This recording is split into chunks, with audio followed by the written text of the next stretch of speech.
So, you clicked at Adeerus. Was it curiosity or the algorithm? Either way, good to have you here. Let's start with Harry Potter, and why I've never connected with it. And no, it's not due to politics or worldview. As both a reader and a writer, I find the chosen one trope inherently limiting. It places narrative weight on destiny rather than earned growth, often sidelining the complexity of character development. Sympathy built through orphanhood or superficial disabilities feels manipulative when those traits don't meaningfully shape the plot or influence the protagonist's decisions. I prefer stories where emotional depth arises from lived experience, not narrative shortcuts. For me, authentic character arcs matter more than mythic framing.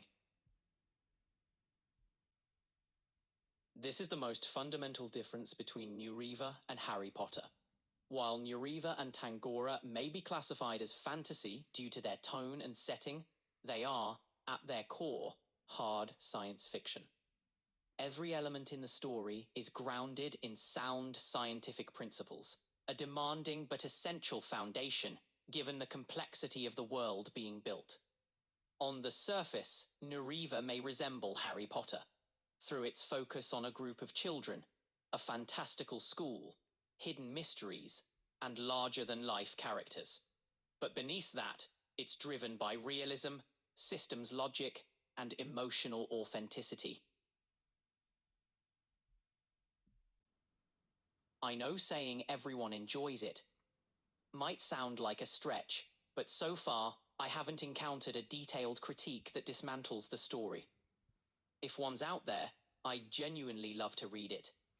Thoughtful criticism is always welcome, because that's what helps me write better books. Now, why do people enjoy it? It's no secret. Every writer knows, and those who plan to be one will soon learn, perhaps through AI chats if nothing else, that a compelling story needs three things: characters we fall in love with and want to root for, the emotional component, intellectually engaging writing with coherent logic and narrative complexity, and finally, creativity, the unique style of the author. While character development and narrative structure can be honed through hard work, creative style is something deeply personal. It's shaped by the writer's ideologies and lived experiences, and when others try to imitate it, it often falls flat. One example of this is the selection of character types. In Harry Potter, nearly every character is white. Not because the author is racist, but because the story reflects her lived experience. Nureeva and Tangora also take place in a Western country, but my lived experience is that of an immigrant. That reality is baked into the story. My creativity naturally includes characters from diverse backgrounds. It may seem like a small detail, but it has a meaningful impact. Imagine if Harry Potter had students from a wide range of regional and cultural backgrounds. The entire plot would need to shift to maintain coherent world building. To be clear, I'm not suggesting Harry Potter should have included every kind of person. Doing so would have broken the internal logic of its world. This is simply a reflection of creative style.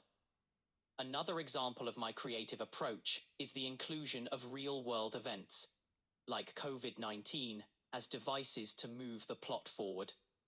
I use them for several reasons. They help anchor the story in time without explicitly stating a date, and they allow me to bypass the need to explain how society would respond to such an unknown event.